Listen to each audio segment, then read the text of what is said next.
in my microphone here. Okay. This will be interesting.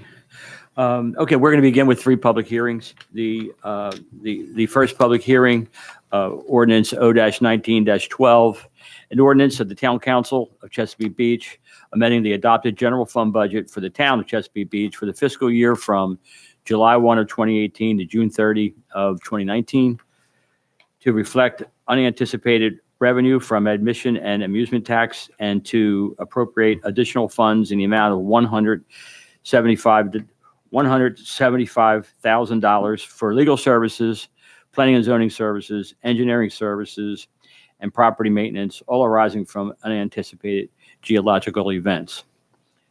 Does anybody in the audience have any comments for this ordinance at this time? Not, is there a motion to close the public hearing on this ordinance? Second? Second. All in favor? Aye. And the ayes have it. The next is ordinance O-19-13, which is an ordinance of the Town Council of Chesapeake Beach, amending the annual budget for the Water Park Fund of the Town of Chesapeake Beach for the fiscal year July 1 of 2018 to June 30 of 2019 to transfer funds from savings to appropriate said funds for certain repairs to a water park attraction and certain unexpected legal expenses. Anybody in the audience have any comments for this ordinance? Hearing none, is there a motion from the council to close the public hearing? Second. All in favor? Aye. And the ayes have it. And lastly, ordinance O-19-14, an ordinance of the Town Council of Chesapeake Beach, amending the annual budget for the utility fund of the Town of Chesapeake Beach for the fiscal year July 1 of 2018 to June 30 of 2019 to pay administrative costs relating to a 2014 loan.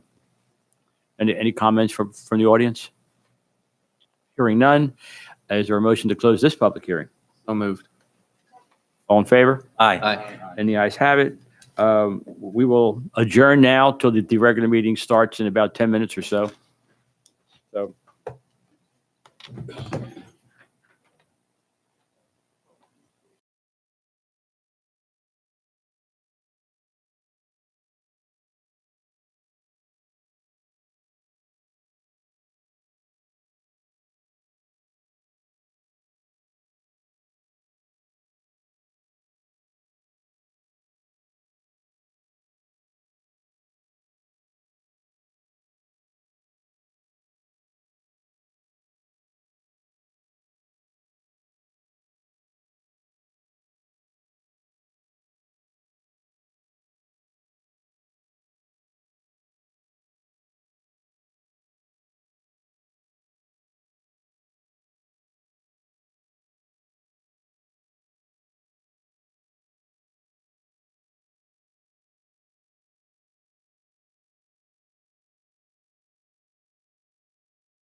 Okay, welcome everybody to the July 18th Town Council meeting. Let the record read that the entire Town Council and Mayor are present. If we will, I'm going to ask Doug Hill if he'll lead the town in a pledge of allegiance.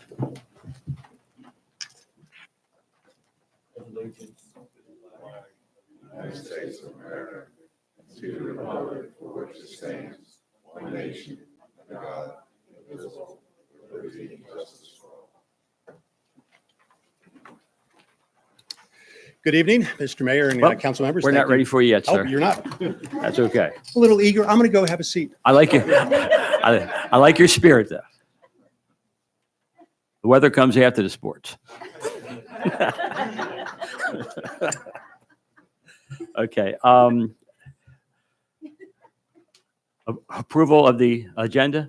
Is there a motion from the council? Second. All in favor? Aye. Any ayes have it? Is there any public comment for any item that is on the approved agenda? Hearing none, we'll move on to approval of the minutes of the June 20 Town Council meeting. Move to approve. Second. All in favor? Aye. And the ayes have it. Okay, next we're going to go to an end hunger presentation by the one and the only Doug Hill. Is Doug Hill here? Yeah. Is it a good time? This is, Okay. Well, again, thank you for this opportunity to speak. Fortunately, for 40 years, my life was consisted of talking in 3-minute and 30-second bites several times. So this will be pretty quick. I've been involved with End Hunger since about 6 months after I retired from the TV world. And over the next few minutes, I want to tell you why I did that. But more importantly, I'm going to start off just to identify what I do. I'm a spokesperson for the warehouse campaign part of End Hunger in Calvert County. And I'd like to start with just a brief little video, a couple slides here to give you kind of an overview of what the concept is for the building and the quick features of the building. Then I want to take a couple of minutes to talk about the needs, the issues with hunger in Calvert County and all of Southern Maryland, and specifically involving the town of Chesapeake Beach and its citizens. And then what I'm going to ask the town to consider doing in support of the project, and then a couple other quick items. And if there's still time left over, I'll be happy to answer any questions. So as we start, the warehouse is a simple matter that we have outgrown the facility we've been renting for several years down off Skipjack off 231 of Prince Frederick. Starting May 1st, the plan is May 1st of 2020, the new warehouse will open. It'll be located on a donated 8-acre tract on the campus of Chesapeake Church in Huntingtown, and it will open on that day. Now, whether the additional building it be outfitted totally at that time depends on how we do in the fundraising until we get there. The main reason for the new warehouse, having outgrown it and taking a look at the first floor, is going to be larger, but most importantly is the fact that the rent is going to be raised, to be quite honest, in the building where we are right now, to about $90,000 a year starting May 1st. So the board of End Hunger decided, you know what, we're going to build our own warehouse. The church donated land, so we are set to go here. Part of this is to get more square footage. The current warehouse is 12,000 square feet. The new one will be 16,000, but more importantly, it'll be increased in cubic footage, much higher roof. We have the equipment to get racks and pallets much, much higher. So it'll give us a lot more in the area of preparing or storing food and make it deliveries available to the pantries. Also increase cold storage and freezer storage, which is important because fresh food and vegetables really a premium at pantries because we just don't have the cold storage for it. That will change with the new warehouse. So that is a look, just kind of a little representation of what the warehouse looks like. There will be, in time, an addition that will be built. It'll be framed out, a 2-story office addition right next to it. And in that, we're going to have on the first floor a culinary kitchen. End Hunger right now runs culinary classes. A new one is about to start with some young adults from the ARC to train them in culinary schools and cafe management. A little look at what the kitchen may look like. And this will be able to take more classes, provide cooking classes for some of the patrons and the clients of the food pantries across the county to teach them to cook good food. A lot of the food historically has been shelf-stable food that isn't very exciting, not always nutritious, but adding the mix of more fresh frozen food and fresh vegetables and fruit will help a lot. This will go a long way for the next generation to put more classes, getting more people to get from dependency to self-sufficiency as the program has done for a number of years. Just above the pantry level, there's going to be another level we're calling a collaborative, and that's going to be home to 501c3s that work somewhere on the poverty cycle, whether it's health or nutrition, food, job training skills, personal skills. We're going to make a home for 501c3s and help them get designated by the IRS for that purpose, and give them a place that they can have an address, where they can have meetings, can have office space, and eventually be a resource for them. Is that we're going to provide in the design a little terrace area that's on top part of the flat roof, the part of the roof that extends over the cooling areas and the freezers. And this is going to allow them to do their own fundraising. Right now, startup 501c3s, small charities, have a difficult time getting any funds. If they want to rent a room out at the Rod and Reel or down at the Brick, they eat up a lot of any potential money just by paying for a room. This will be free to them for that. So it's kind of a lot of really deep thinking and long-range planning by the board members of End Hunger, how to make a real difference, a real footprint in the lives of people for the next generation. And even though we don't expect the numbers to change, the number of people, 15,000 people last year came to the food pantries and feeding partners out of End Hunger, but the demographics in that group are changing and skewing older and older. So the End Hunger staff and management has already decided and already noticed that they're going to have to be very nimble and change the services, change the program as time goes on, because every year as the baby boomers, I was born in 1950, I'm kind of at the beginning of that, but there are a lot more of us still to come.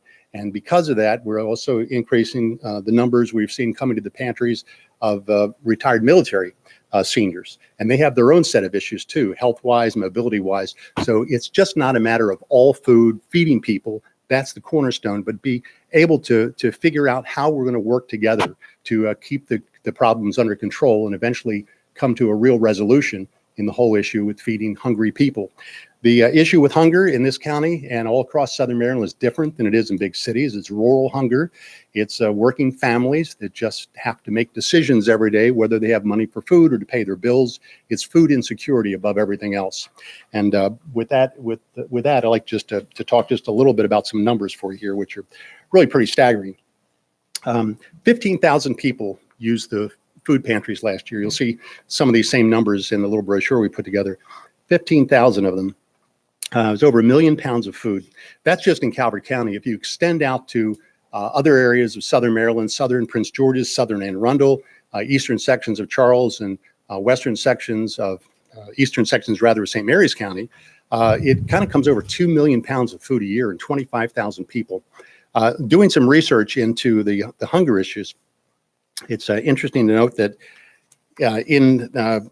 surveys have been done talking about who needs food support, who is self-sufficient, and the calculations have been made that in Calvert County, family of three needs to make a family income of $67,000 a year to be self-sufficient to live in this county.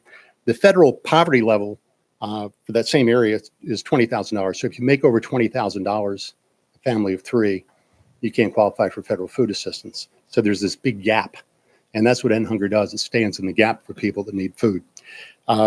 Looking at some numbers, we did a survey based on the people. We take limited demographic information from clients that use the food pantries and found that 10% last year, 10% claimed Chesapeake Beach as their home of residence. Well, out of 15,000 people, 10% of those claimed Chesapeake Beach. And just a rough calculation with about 6,000 people living in Chesapeake Beach, that's a pretty big number. That approaches almost like 25% of the residents of this town have at least once used a food pantry or feeding partner. A lot of that were people that just needed help once, but many of them are ones that come many times. And the problem is locally, there's only one pantry in the town, and that's at Bayside Baptist. And in recent weeks, they've been slowed down a little bit because of construction. The other closest one is up at St. Anthony's, up in North Beach. Ladies of Charity run that. So we're finding people from this town, and it's just not Chesapeake Beach, from many communities, go to different pantries depending on their needs. And so there are a lot of people involved from this town. And I think End Hunger has helped in many ways in the past. And we certainly know that Northeast Community Center has been involved in help. We saw what happened after the tragic fire. This town comes together and comes to the aid of people in need. And End Hunger is a partner in that and will always be that way in the county. So when we look at what's going on as far as the future goes and how members of this community and other communities can be helped by this warehouse project and by supporting it, I want you to understand that this is me here one time asking to consider a one-time gift financially, which will go a long way in getting us to our goals. And again, as I said at the outset, the goal here is to have the pantry and the warehouse open and all their pantries served from the new warehouse on May 1st of 2020. The other part, the exciting part for the future we're building out, it may take a couple years for all that to happen, but we want to be in a position at least where everything is open and running and fully supplied and stocked, and we'll be able to supply a lot more food, a lot more efficiently to a lot more people, especially as the numbers start to grow from adjacent counties. So yes, it's End Hunger in Calvert County. It will always be Calvert County centric, but we can't turn people away just because their zip code lies across the county line, either the north or the south. And that's the way we're looking at it. So what I'd like to consider, first off, and I got a couple things, and it may seem like, you might think I'm thinking it's Christmas here, but I understand. But I would like you to consider a one-time gift of $25,000 to $30,000 in that range. If the 2020 budget has been approved already, then certainly something might consider for the 2021 budget, because this will be going on ongoing project. Additionally, we had a couple other thoughts that I had, and that would be to, one in the immediate way you could help is possibly if you could kind of help me network with some business owners across town here to maybe set up meetings, face-to-face individual meetings with business owners to try to get them involved. Because the more people we get involved to buy in and understand that they are part of this and they can be part of the solution, the better it will be for everyone. And everybody is touched. Some of the bigger employers I've spoken with and others that I will in the future here in the next few months, their employees use the food pantries. I mean, it's nothing to be ashamed of. It's the fact, it's a reality. I have neighbors that have used food pantries. And but for the grace of God, all of us could wind up there one day or the other. So getting more people involved and to use your relationships and people would be a big help as well. The second thing I'd like to do is ask you to consider the possibility that next year that End Hunger, the warehouse project, might be the charitable beneficiary of Taste of the Town, Taste of the Beaches next year, because I know you're already set, for this one coming up. And the third thing, I told you it was Christmas, asking a lot on the Christmas list. Third thing to consider is maybe sometime later this season, see if there's a possibility we could have an End Hunger Day at the water park and maybe designate some portion of proceeds to go towards that project as well. I want to mention also that, here along the beach, we've had for the past few years a lot of help from the town of North Beach. Over the past 7 years, they've provided over $70,000 in hard cost in support of the Dragon Boat festivals that we've had year after year, pay for some of the services and cleanup and security and everything else that goes with it. And this is the approach we're taking with communities, with businesses, with everyone, that we want everybody to feel that they're tied in some way, because in one way or another, I'm sure everybody here knows people that have used the food pantries. And again, unless something miraculous happens, the need is not going to go away. It's the people and their personal stories that are going to change as time goes by. And the whole point of this project is to get us in a position that for the next generation, they won't need another building. We won't need a bigger warehouse. We won't need more training spaces, more kitchen areas. We'll be well suited to take care of the next 20 years. And that is the plan. And it's bold and it's big. We're on our way, but we certainly could use your help and assistance. And again, I want to thank you for your time, your attention. If you would consider the financial gift and the other possible support, I would really appreciate that. And if you have any questions and Doug, time. First, I just want to thank you for coming out and sharing this information with us, and also want to thank you for your efforts. I mean, it's.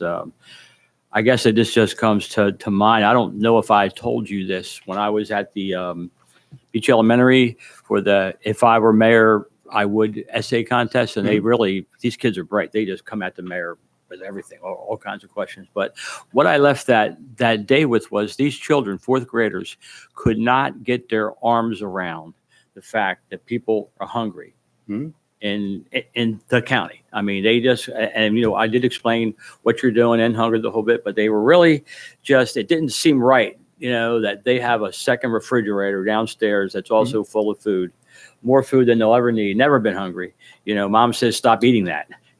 You know, and it really made me feel good about, you know, the future and the kids, because they were really on that. So I appreciate what you're doing. And I'm going to go to the council for their comments as soon as I'm done, and I'll start with the vice president. What was the first one there? Geez, I made a note and I can't read my own handwriting. That's all right. We'll put on the September work session your request of a grant, and probably a little something in writing would help. I could take care of that. Would help the treasurer anyhow. Possibly the Economic Development Committee can help you, you know, partner with some of the businesses as you request it. The Taste of the Beaches 2020, we'll mark that down. I don't see any problems there. And I'll see if Holly can talk to Marilyn this week about the End Hunger Day. Okay. I did have one other thought that I can't read my own scribble. If it comes up, I'll get back at you. But, That's all right. And that's really all I have to say, except thanks again. I'm humbled by this presentation. So, you know, thank you. And Thank you, Mr. Mayor. Valerie, do you have any? Over the years, I think I've made it quite clear with the town council just how involved I've been with End Hunger through the Dragon Boats or through the pantry, always discussing how proud I am of like the 94 cents on a dollar that actually goes to actual programming instead of overhead and advertising, which is at 6 cents or 6%. Saying that, because I am so close to this organization, as this discussion occurs, I will have to recuse myself because I don't think it's proper for me to partake in this. I understand. Because of my close Sure. association that I've had. I've been a volunteer at the Chesapeake Cares Food Pantry for over 5 years, 6 years. And always the Chesapeake Beach Dragon Boat captain. I love you guys, but I need to probably step back from this one, and I I'm am- sorry. Understand. Thank you. Larry? I met with Mr. Hill several weeks ago down at Chesapeake Church, and I was very impressed with what's going on down there and the plans for expansion, and that's why I was suggesting that we invite him to join us tonight, so to share with all the council what wonderful things End Hunger in Calvert County is doing. So good job. Thank you very much for coming. Thank you. I appreciate it. And the comment that I had was basically your numbers on Chesapeake Beach. Okay, I'm going to assume that, you know, those numbers are basically folks from the Chesapeake Beach area. You know, many people, because they have a zip code that, I mean, they have a mailing address that says Chesapeake Beach. Not that I'm putting any town limit on Hunger. I'm not going there. What I'm basically saying is, No, FYI, there's a lot of people that actually live outside the 6,000 group that consider themselves from Chesapeake Beach. So that's I lived in Rockville for a number of years before I moved south, and our neighbors told me when I moved in, it really wasn't Rockville, we call it Potomac. But Potomac had a different zip code, but it sounded better to be from Potomac than Rockville. So I especially understand. to a real estate guy. Yeah, so the numbers we got were based on people that answered questions that of said course. Chesapeake Beach. So it wasn't required a driver's license or ID. You or weren't anything. grilling them down. No. We tried to Okay, be I just very thought gentle because the need is more Yeah, important than their absolutely. backgrounds. Yeah. Okay, thank you. Doug, thank you. Props to Larry too for getting together and having you come in here and speak. I mean, that's just great stuff. Incidentally, you've got some free freezers in that facility? They're going to be The plans. big enough to put large, pallet lifting trucks in there. That was a problem before that we had in this warehouse initially in Prince Frederick, because we could use the pallets to unload the tractor trailers. By the time we could drive it in and get to the freezers, we had to unload it by hand and load it back in. So now that's all changed with the newer, higher profiles. Everything will be able to lifted. It looks like an amazing facility. One of the things that stood out, did I hear you right? You said 25% of residents in this zip code have said that they have used the existing facility, plus or minus? 10% of the 15,000 that used it last year, the 15,000 clients that hit the pantries and feeding partners throughout the county, 10% of those people self-identified as being residents of Chesapeake Beach. With the mayor's caveat, well taken, to that. Right, right. Your deep thinking comment for sure. It sounds like there's been a lot of thought, a lot of advanced thought put into this, and I completely respect that. The fantastic a growth of a great facility for the county. Your comments about dancing in the gap, that stands out to me. Humbling is another word that stands out to me. Your three requests are easy to accommodate. I'm in full support of $30,000 donation. And I wanted to suggest as a start, the Bay Business Group is a good group to, I think those are the local businesses here and they meet periodically. That's a good forum for networking, for that sort of thing. And I'm sure me and Larry will talk about helping you any way that we can. So thank you. I appreciate it. Thank you very much. Thank you for coming in, and I think the organization does great work. I do have a question. Maybe I missed it. So what is the total cost of the project or estimated cost? $2.6 million. 2.6 million. And have you started? Oh, yeah. So we collecting? have, one of the big piece of news we hope to have in August is we're waiting to hear on a $800,000 federal block grant that's administered through the state. The county commissioners have all signed on to that, but we have not done any solicitation or asking for money from the county because experience says when you deal with county governments, too many strings attached, to put it mildly. So that we're excited about. We won't know, but we have reason to believe that our chances are pretty good at getting that. But that's a block right there. We've received a few smaller grants and are in for a few more, maybe in the $25,000 to $50,000. But a lot of it is just retail fundraising. And Nancy, I don't have the exact numbers. How much? So far, we've come with face-to-face donations like I'm doing here with groups and individuals. And we're hitting every, whether it's a one-person business, a small, medium, large business, larger businesses, fraternal societies, you name any kind of organization and companies we're going to. And the ranges of support range from, $1,000 to the American Legion Post 206 I belong to. I went with them with a very humble thought in my mind of what they contribute, and they gave us a check for $25,000. Other groups we've gone to that we thought would be a sizable contribution was very small. At the end of the day, it doesn't matter what the exact amount is for everyone. Everyone pulling together, everyone buying in. At the end of the day, we'll have enough to proceed. So that's where we stand right now. All right. Thank you. Thanks. Yeah, thank you for coming. And Hunger at Calvert County is certainly a friend of ours and this group, due in large part to our efforts that Valerie does, with organizing the Dragon Boat races and also a charity event that we help out and then Thanksgiving time help pack boxes. So I for one really enjoy that, and I thank her for that as well. But great program. What you asked for, I don't think that's unreasonable.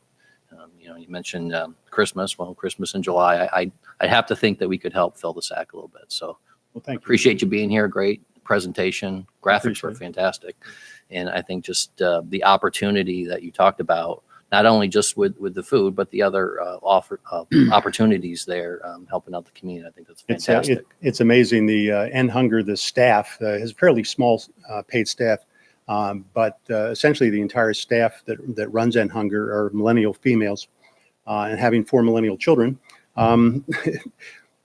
I've had my world rocked a little bit the past 18 months or so with their vision and their thought. And I've come home from some meetings and hearing some things they've done. My jaw's actually dropped. I told my wife, I said, I can't believe this. Because I just have my kids, as thing, because they never would think this deeply and this far ahead. They're living today. And these young people, my gosh, they're impressive. They're just off the charts. They have it figured out. And it gives me great hope as an older person in retirement years, that my goodness, they've got it and they're going to help make it happen. And I'm happy to use the time I have and whatever abilities I have to kind of tell their story and get people engaged. And I sure appreciate Mr. Mayor and council members and everyone else the chance to speak with you tonight. Thanks for coming. The only thing I think missing from your presentation was I believe the fine town of Chesapeake Beach one. The hometown. Wasn't that an That's the interesting? hometown boy. That was almost a terrible day because of the waves and the wind. And the 22 Dragon people from Canada figured out that if we did it at the beach there, we could do the tug of war, which they had never done before. So it was Yeah. pretty cool. It was cool. Yeah. Thanks, Doug. Thank you, sir. Thank you Appreciate all it, very sir. Okay, before we continue, I just want to recognize that North Beach Town Councilman Mickey Hummel is gracing us with his presence this evening. Thank you, Mickey. North Beach Volunteer Fire Department, the council's read the report. If we have any questions, we can give them to Larry. Larry has a question that he wants to give It's not Larry. a question, may I just add one thing to the report? Yes, sir. One of the other things I get involved in is at the firehouse is helping coordinate the bingo. And it's been a long process, but unfortunately, this week we arrived at the decision that we will be canceling, the firehouse will be canceling regular weekly bingo effective next Tuesday will be the last regular night of bingo. And it's for a number of reasons. One is the participation has just been declining. Last week we had, I think there were 23 people that showed up to play bingo. And this is down from years when we had close to 100 people show up. And the income that the firehouse is getting has declined. Some weeks we don't even make any net profit on it. So it will be next Tuesday night will be the last night of weekly bingo. I stress weekly bingo because the auxiliary intends to still have the Christmas bingo every year that they put on for the kids. So thank you.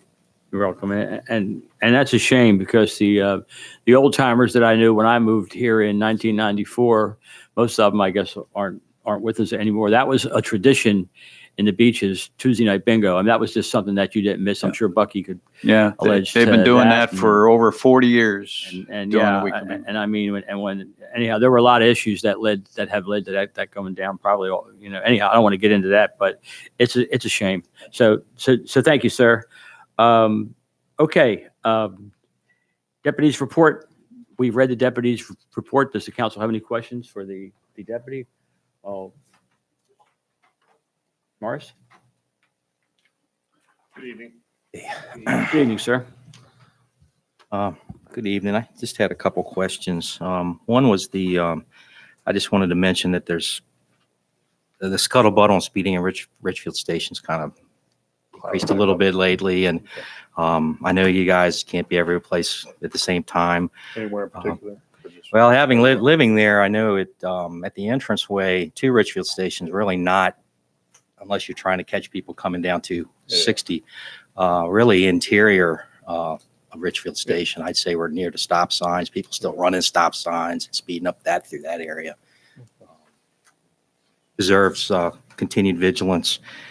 I had a question about the concert that was at the Rod and Reel it was last week. I know that there was a lot of rain and the concert was severely delayed. And I knew somebody that was there. I don't think the concert really got going till around 9:30 or so, maybe a little before then, but that it didn't end till 10:40.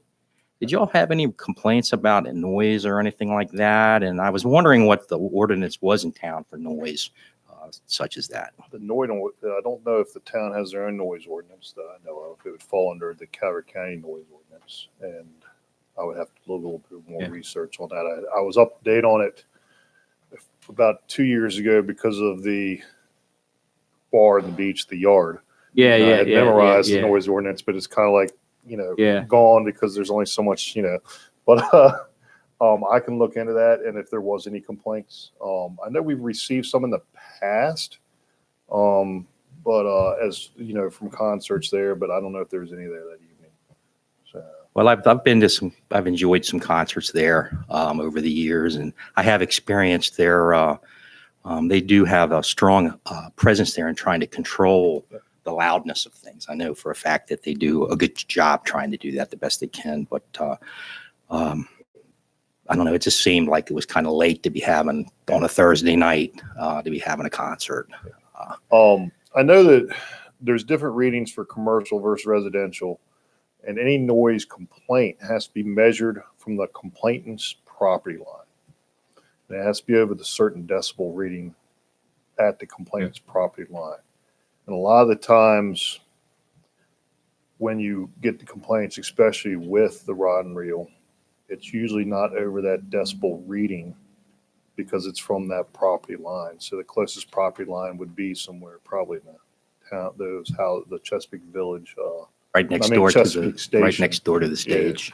Yeah, so we'd have to measure from whoever complains property line, and see if it is actually exceeding that decibel reading. Now, the decibel reading and the times, I can't recall off the top of my head, but, once we receive a complaint, that's when we go to the complaints address and actually measure that. It's a And tricky business. It is. The last time we had a big problem with it was the yard over in North Beach.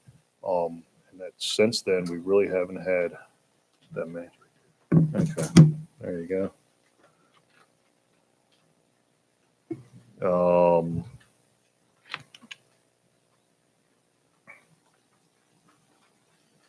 Daytime is till 9 p.m. And the decibel readings.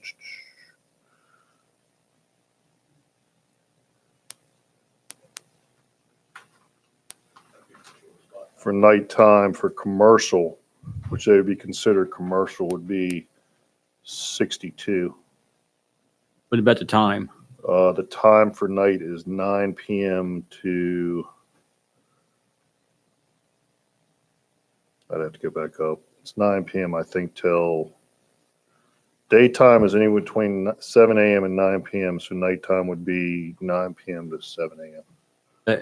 Are you saying that the music has to be off at 9 p.m.? No, Right. cannot exceed the So, decibel right, rating right. Yeah, of yeah. 60. Yeah. Was it 62? I think 11 o'clock is a 62 time, Greg. after 9 p.m. Yeah, Yeah. no, I understand From the that. complainant's property line. Right, no, I understand that. Okay. So that level's probably higher than before 9 p.m., I would presume. It's, I know they try to do 7:30 to 9, yeah, but yeah, it's a tricky business. And it's the daytime for commercial would be 67, so it's 5 more decibels. okay. I had another question. Yes. Somebody had mentioned this to me. I was shopping in Rollins, and there was a colleague there, and they were complaining about the no parking signs that had, I guess this year or last year, had been installed to keep people from parking there inside Chesapeake Station, right? And I was wondering, if you guys enforcing those? Because they were telling me that a lot of times, well, a lot of times they go by there and there are cars parked there that they feel are patronizing the rod and reel, and that the towing's not being enforced. Or We cannot enforce, it's private property, so we don't enforce. The only things we can enforce on private property is fire lane and handicapped. the town installed those signs, though, right? No. Town did not. You guys Well, installed? I think those? you're mixing the signs that are on the town street, closer to the entrance to Chesapeake Station. Yes, we did put them up, and that was a great thing that we did that.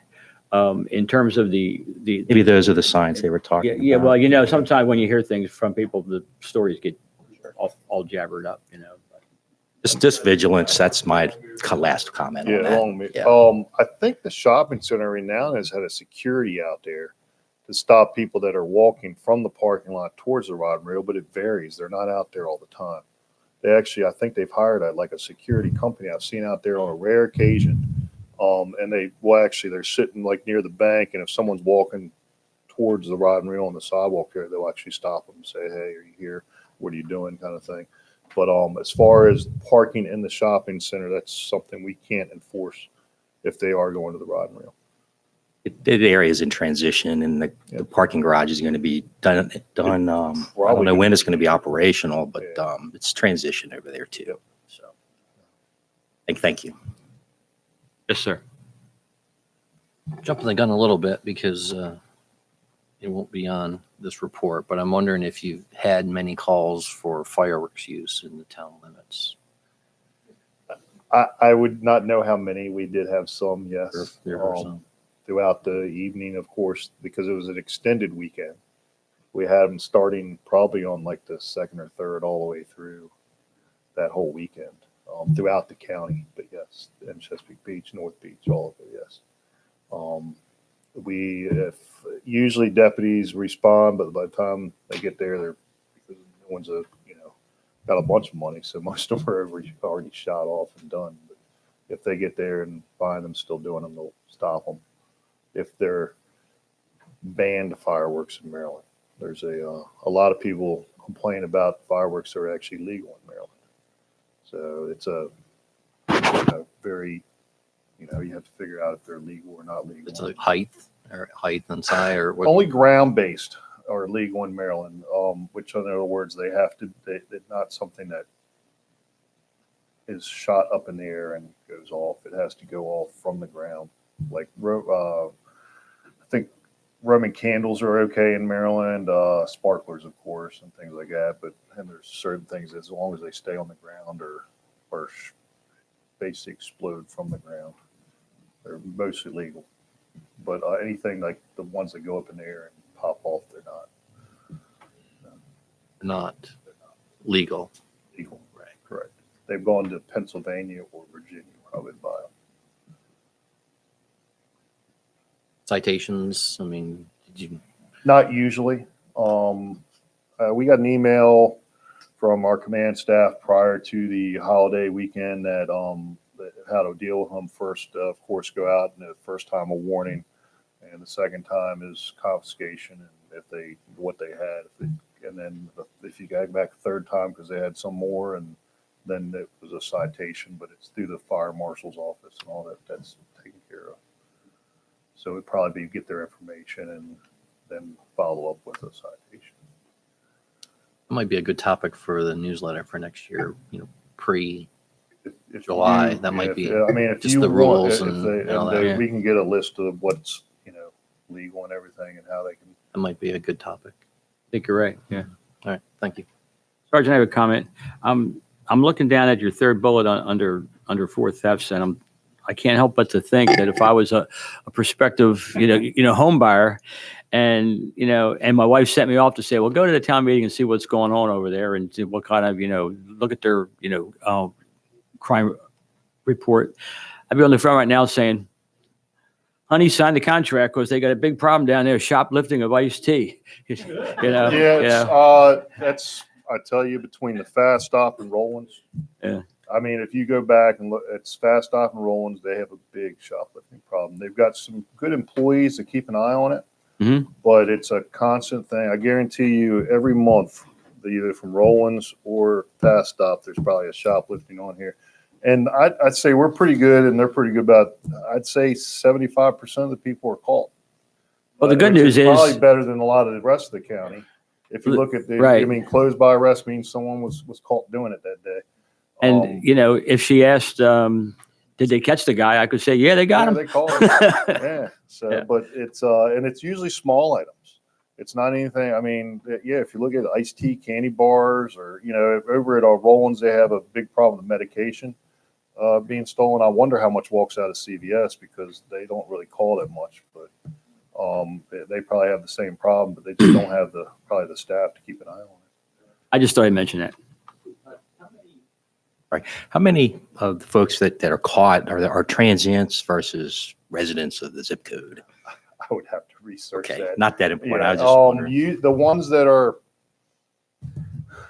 the problem children of I guess the ones that are, the locals that we know, they've probably been banned from most of these places anyways. The ones that we have problems with it usually in the town, because Rollins and Fast Stop, once they're caught, they ban them. They just told them they're all out back, and if they are, they'll be charged with trespassing.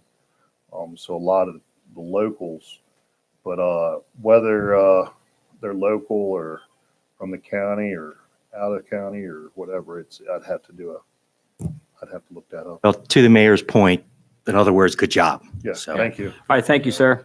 Thank you. Public Works report. The council's read the report. Do we have any questions of Public Works? Oh, no. I agree with the comment of, I hope the SHA bridge is off your report next month. Yeah. Yes, indeed. Great job. Hey, Jay, you guys are doing a good job documenting and tracking paving needs throughout the town. I've seen that work, and it's excellent work. There's in Richfield Station, Harrison Court. I wouldn't say it's in dire need. Somebody sent me some pictures about a month ago. I know it's probably on your list, I'm sure. But I promised them that I would bring it up. And, you know, when you go back through your review, just to take a look at your list, make sure Harrison Court's on that list. And that was it there. My other question was about over at Kellums Field. I think it was last year, beginning of the year. I don't remember when, but and I haven't spoken to by anybody at the Bucks organization this season, frankly. But there were a list of items they were looking to try to get fixed at the facility, and I know there are some inherent issues at the facility, at the low level and things like that. We've been able to address most of their problems over there. Can you speak a little bit about efforts towards the field maintenance? Sure. So we met town administrator, myself, and the county, and or actually the Bucks over some issues. So some were resolved. Some are, I'm going to say, going to take some more thought and planning. And also, we're coming up to the end of that whole lease that we're going to be relooking at. So we've worked with them on a daily basis, and everything's fine. Some of the bigger ticket list items we've kind of sat on the table till we figure that part of it out. What items are those? I'd have to get into it. Some of it is, I'm going to say, out of the box and different needs. It's not maintenance in my mind, fixing what's already there. It's kind of desires within that they had that maybe they can bring in front of you one day, but I'm not the one that's going to do it, Right. if that makes sense. Well, I know I think that the concrete slab on grade at the facility that's there contributes to some of the flooding, and there's just not a whole lot you can do about that. Right. Well, that issue we did resolve. We put in some gutters and rerouted it, and worked with Jason over there, who's kind of in charge of that. So we did resolve that. That to me is like a maintenance issue. Let's fix it. Some of the other items are, I'm going to call, not necessarily wish list, but something they would have to bring here if they want to accomplish it. Okay, thank you. Sure. Thank you, sir. Question as well? Sure. All right, thank you. So you had mentioned a couple process changes, one with the water meter and one with emergency calls. And I was just curious what those were a little bit more. Sure. So one with the emergency call, myself or my staff is always on call. We rotate it once a week. We missed a call by someone simply not answering the phone. And what I've learned since then, instead of having the emergency call phone, when you transfer it to their phone, the voicemail doesn't transfer with it. So the voicemail would have gave them another number to call. So we had to go back to actually carrying that physical on-call phone instead of transferring the calls to your phone. Oh, okay. We get thousands of calls a year. We did miss one, but in this particular case, it wasn't too crucial, but it could have been. So we can't afford to do that. So we changed that process. Okay. The MXUs, I don't even have the report in front of me, to be honest. So you can read You it to had me. thanked Connie and Donald for improving the Gotcha. process. So we used to, when I started with the town, we would do the route, and we would spend 3 weeks going around getting the unread meters. And that was all of Public Works. So we've been able to change out, Connie could speak to it way more than me, but we're down to, within a day, we have the misreads or the missing readings with 2 people. So it's, No, it's even better than that. okay, This time we had one man. It took him one afternoon to do my rereads. right, That was it. right. And those are, That was it. I'm going to say discrepancies are missing. Now, there's other things we do. There's questions, people question their usage and other things that you can't stop. But as far as the running the route and turning in, our list used to be 500. We got to go out and manually do it. Now it's down to, like Connie said, better Wow. than I thought. So that's good. Yeah, that's great. So Great. kudos to her and Yeah. DJ. Yeah, definitely. Thank you. Sure. Thank you, sir. Code enforcement report. We've read the report. Do we have any questions of Connie? Greg? Good evening, Connie. Hi there. Had a couple questions here. A couple of these aren't, well, this first one here is not necessarily for you. It's maybe for, I'm addressing this body as well, but all resources the town may have and knowledge. There's the property there right on it's in Chesapeake Beach. It's on the line between Chesapeake Beach and North Beach. And I'm not certain of the address. There's not a building number on it. But it's the abandoned 2-story cinder block box that's there, and they've got the tires and all The that stuff in the Sizemore window. building. Maybe The that's that one. Sizemore building. Yeah, Belongs to and I've Sizemore. mentioned it a couple times, and I wanted to I'm not going to bring it up maybe every 6 months, but I firmly believe the town needs to find a way to move that property along.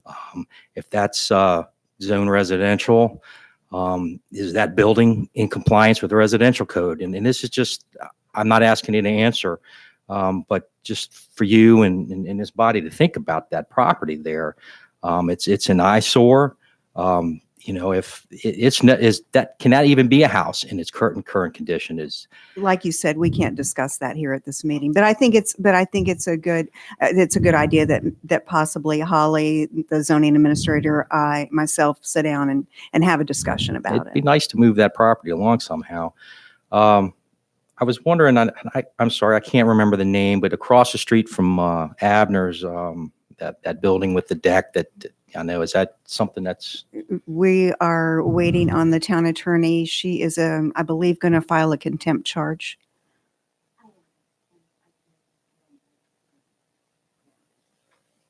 okay? Was that where we were last council meeting? We were gonna Yes. file? Okay. Yes. And then my last question was just an update on the Bayview Hills, the HOA private property, the forest that was destroyed there behind those townhouses. What's an We update were on that? able to settle out of court when we went to court on July the 2nd, I believe it was.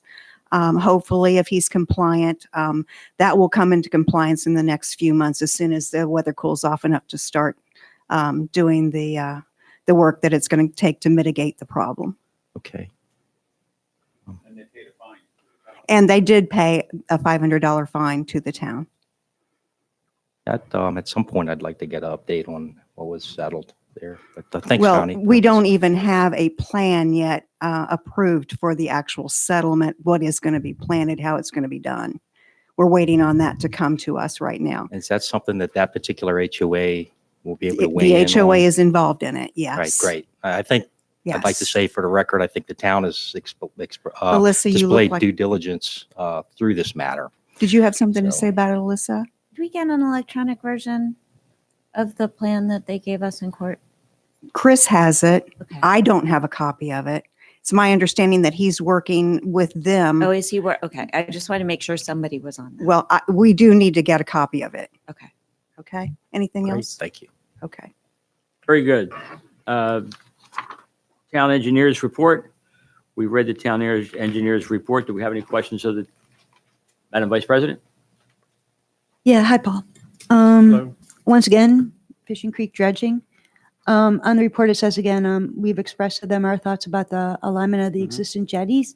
Says they said our request will be considered and reviewed with their design team. Has there been any response from their design team? And are We're you, supposed to get something, they said early August. have you been working with them on this design? So, I mean, are they doing like real studies to determine what the best sort of architectural design for those Yeah, I mean, jetties would be? They have their consultant that's working with them.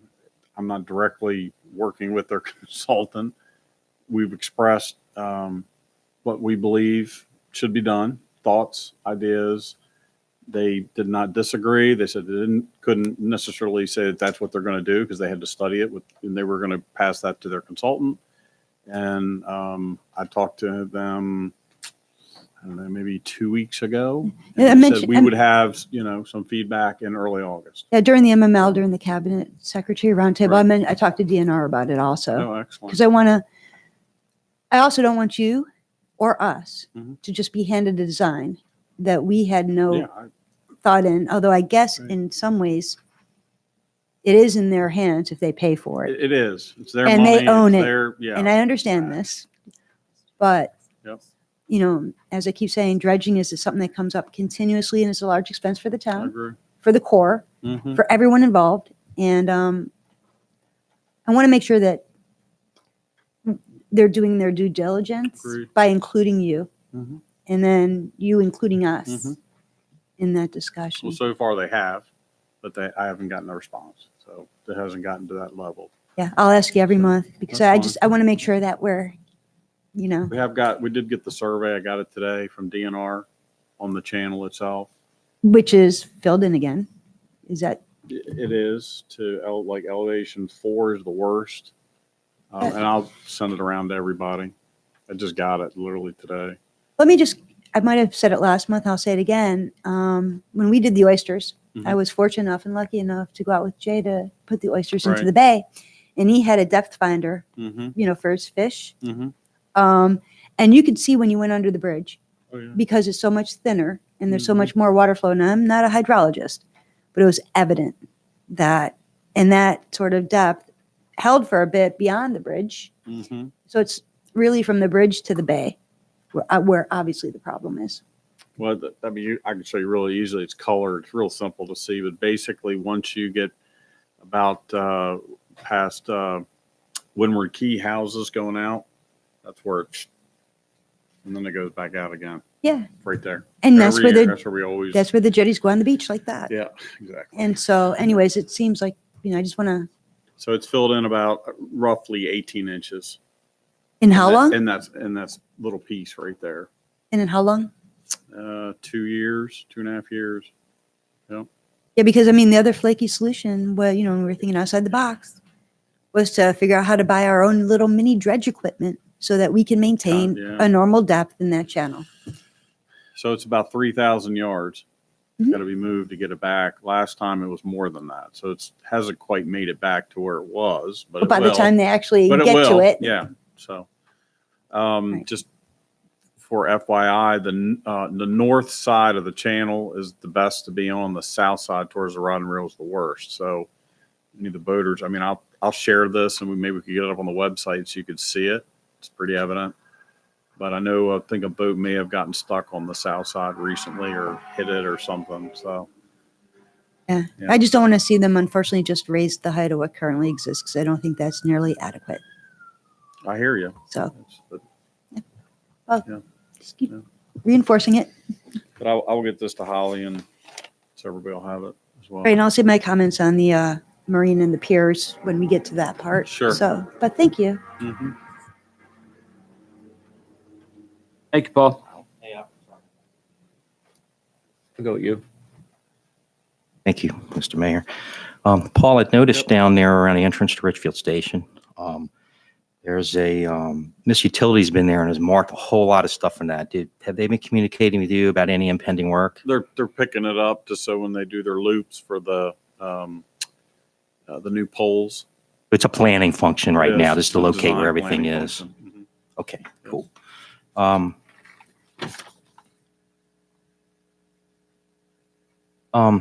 This is Derek's project here, and his groups there, well, the whole town really for that matter. But the 261 sidewalk, I said that, it says here, your next step is to apply for funding to go to 100% design and construction drawings. Mhm. Has the application been made for that next phase of funding? I don't know. Holly may be able to answer if that's. I've been working with State Highway on that. We were just wrapping up their final clarification on the 30% design, and then we're moving towards 100%. Okay, cool. Any anticipated problems with easements or state issues in building that project, along the state road? I don't anticipate. There are some easements that'll be needed. But that's pretty typical for, Right. projects like this. So Of course. we won't know till we get there, but I don't see it being an issue. Okay. My last comment was, I noticed the framework was going up on the garage over there at the Rod and Reel. And I was just wondering if you knew if the construction was going according to the approved plans? I mean, as far as I know it is, I don't know. Who's if it's responsible not. for checking that? Calvert County does all the building review. The county. Calvert County. Okay. So maybe we can reach out to the county Mm-hmm. within the next week or so and get an update from them. I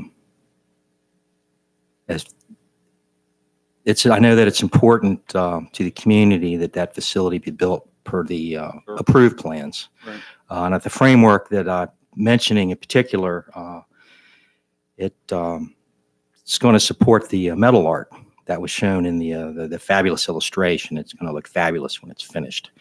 But it is important to the community that there aren't budget cuts on things like that, and that it is going to be built per the approved plans. I haven't seen them at all, but I know they got the brackets going in for it. Yeah. No. Can we reach up? Yeah, great. That was it. Thank you, Paul. No problem. Hey, one thing on the heritage, I noticed in your report that inspection payments have been made and the utility installations to start like right about now. Does that also mean that they purchased their connections?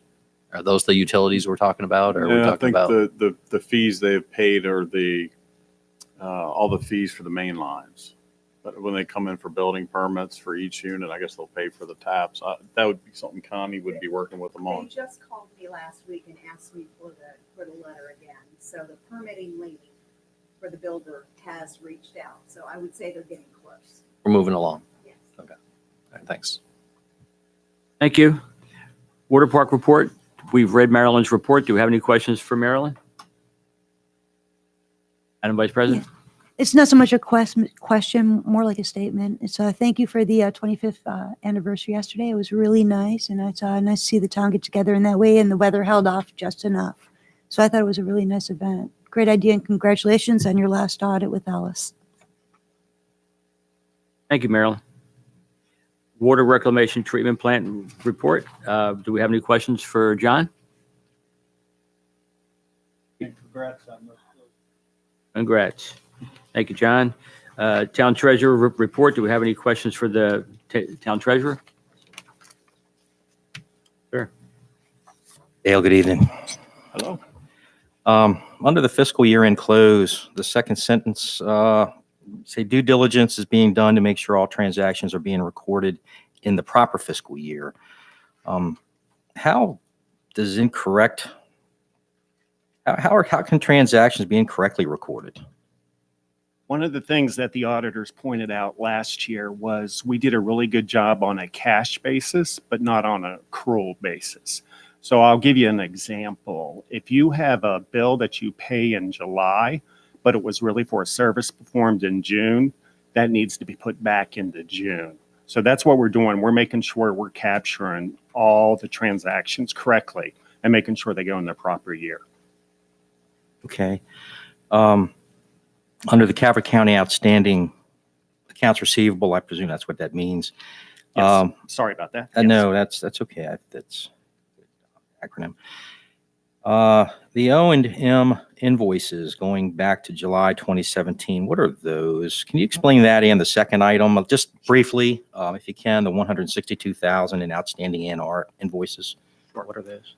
On a quarterly basis, and I have recently changed, and I'm now doing it on a monthly basis, but we bill, me specifically, each of our partners, the operations and maintenance. It's basically their fair share of the fixed and variable, and if there's any capital expenses for that given month or that given quarter.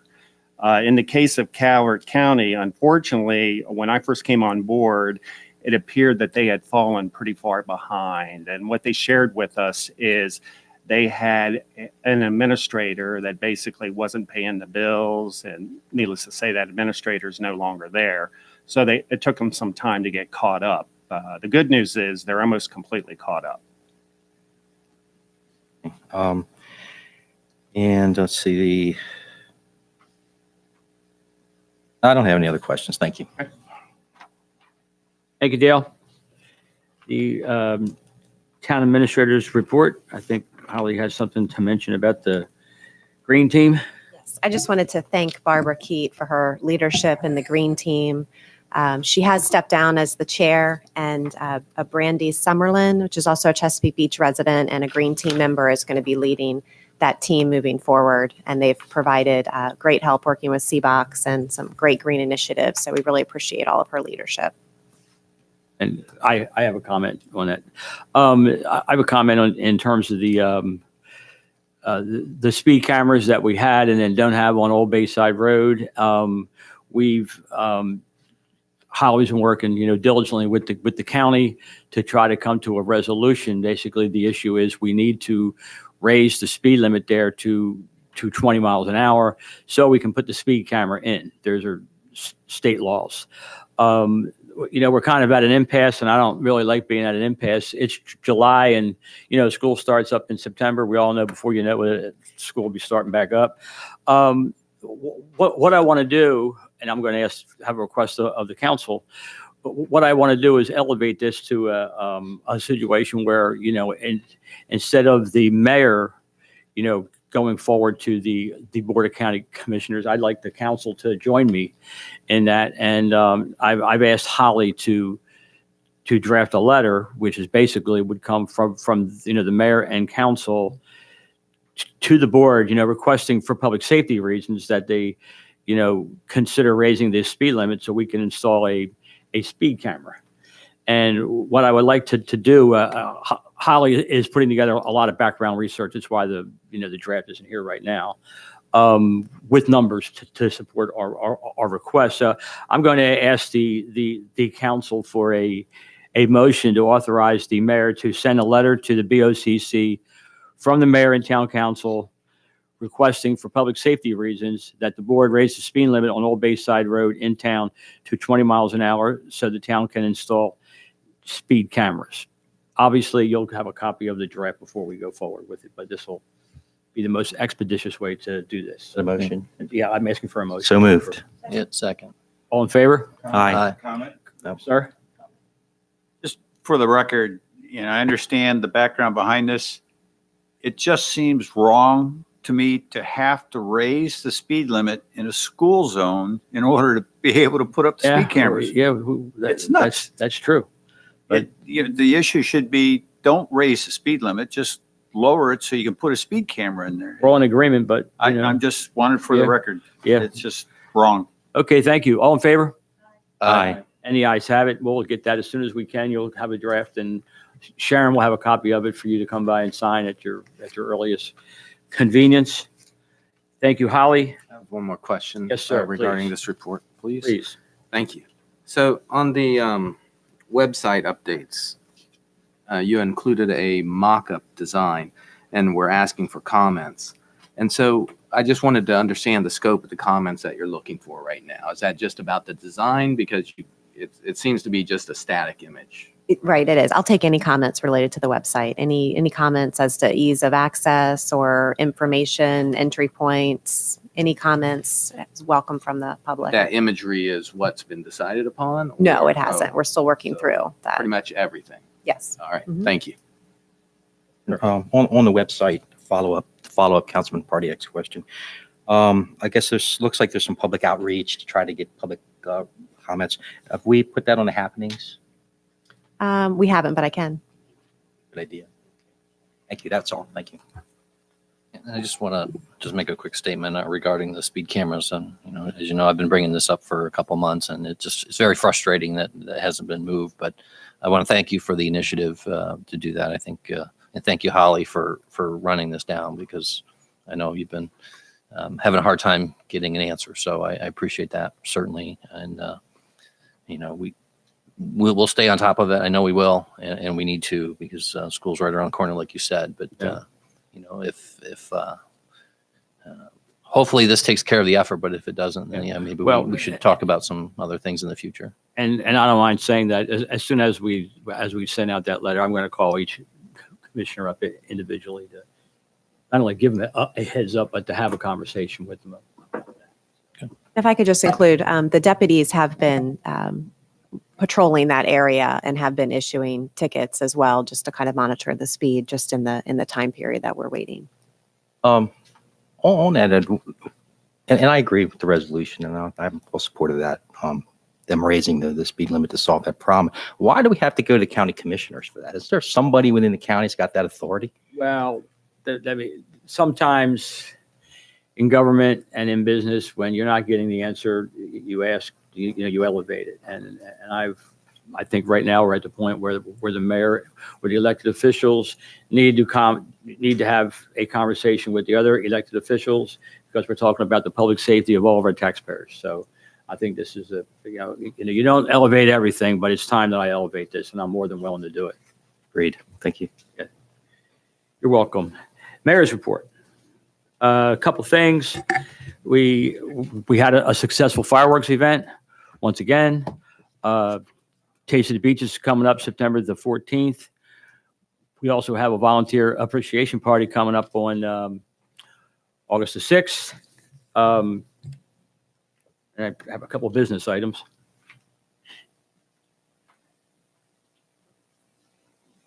We have a vacancy on the town council. Very soon, we will send out an announcement asking qualified citizens to consider applying for the position. We will announce this in the upcoming newsletter, which is expected to hit the mailboxes within a week. We'll also do it by e-blast and post it on the websites. As that information will say, the applications will go to Sharon Hum, the town clerk, and we'll probably, close it August the 23rd, which is a Friday.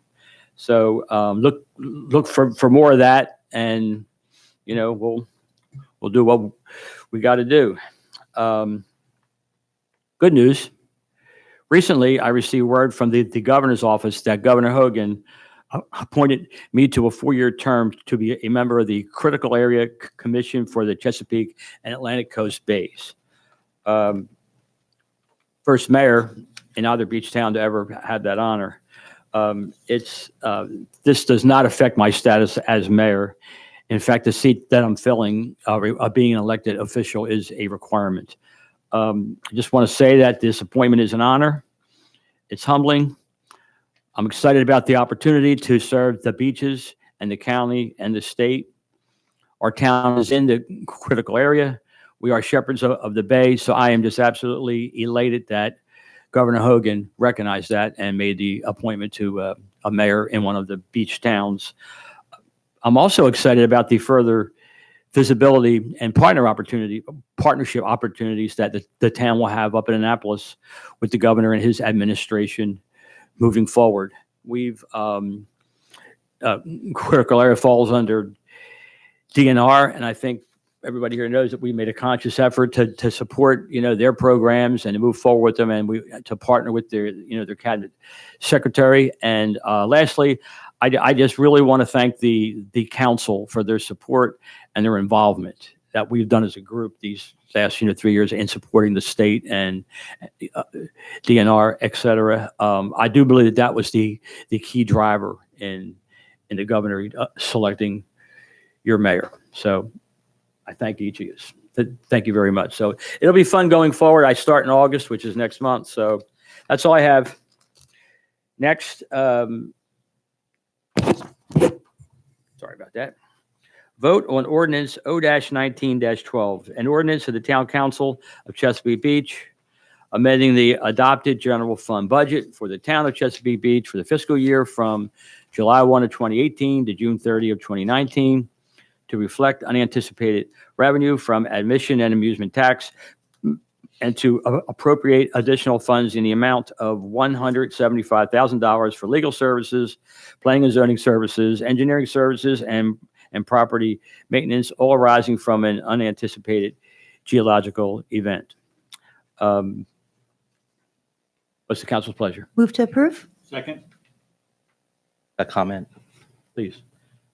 It's just a general comment that, it was terrible what happened over there, but I'd like to say, all things considered, my experience, I've tried to attend the meetings that have been held here, various individuals, and I think the town has had exemplary due diligence in this matter. So, Thank you, favor sir. of this. Thank you, sir. All in favor? Aye. And the ayes have it. Vote on ordinance O-19-13, an ordinance to the Town Council of Chesapeake Beach, amending the annual budget for the Water Park Fund of the Town of Chesapeake Beach for the fiscal year July 1, 2018 to June 30, 2019, to transfer funds from savings and to appropriate said funds for certain repairs to a water park attraction and for unexpected legal expenses. Move to approve. Second. Comment, please. I'm looking right at you, bud. I was just wondering if Dale could state for the record the dollar amount of that transfer. $225,000. Thank you. Yeah, it's in the ordinance. Yeah. Okay, very good. All in favor? Aye. And the ayes have it. Vote on ordinance O-19-14, an ordinance of the Town Council of Chesapeake Beach, amending the annual budget for the utility fund of the Town of Chesapeake Beach for the fiscal year July 1, 2018 to June 30 of 2019 to pay administrative costs relating to a 2014 loan. What's the council's pleasure? Second. Second? Sir? I just wanted to, again, take the opportunity to address the body here, let everybody know all three of these matters were discussed in a public meeting, it was advertised. So I'm in favor of item C as well. Comment. Please. We're going to ask Dale, could you, because I know many of the folks weren't here for that discussion in June, could you explain that 2014 loan and why there was administrative cost to that and the action that we took with that? In the budgeting process, what my predecessor had done, which I thought was really good, it was take a spreadsheet with all the existing loans for the town and give a breakdown, not only on the principal, but the interest as well as administrative costs. This specific loan was a 2014 loan that unfortunately the administrative cost, there are costs or charges inside of the loan in getting the loan and processing the loan that were not captured in the budgeting process. So when we got to the end of fiscal year 19, we actually exceeded the budget, and that was the reason that we needed to make the request. Thank you. All in favor? Aye. And the ayes have it. Planning and zoning, there was a meeting on July 10th. I see the chairs here. I don't know if you care to share.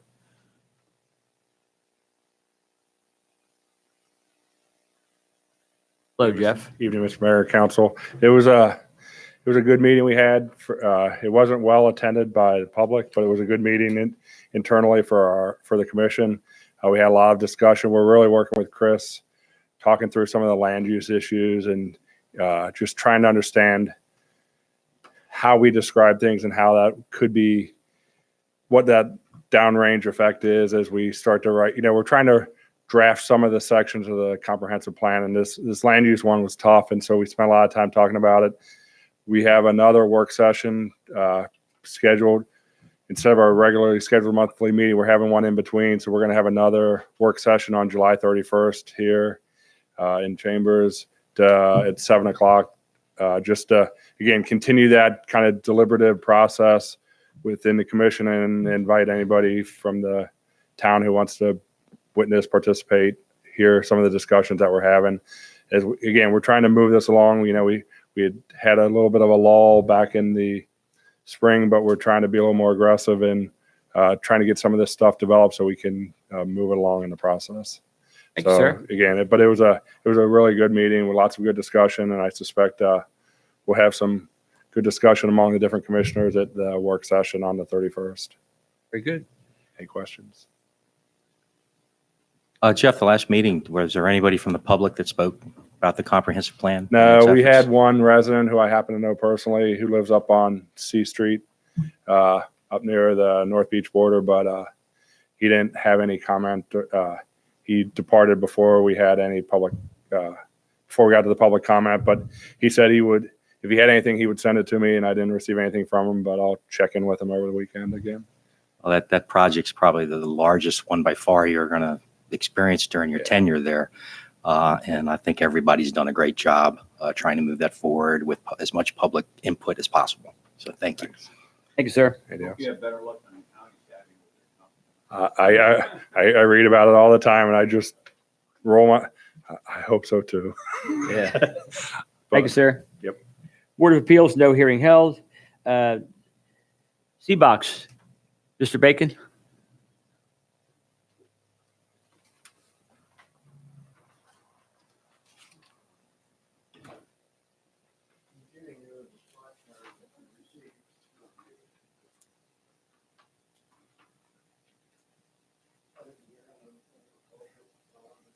Thank you, sir.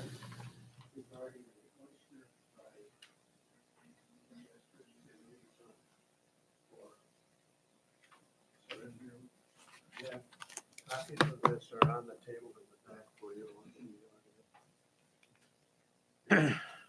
It's a pretty neat guide. As a matter of fact, it just went online about a week and a half ago. And there's an excellent section on CBOX with a whole lot of pictures of our education program. And I invite you to look at the online presentation. It really talks a lot about oysters in Southern Maryland.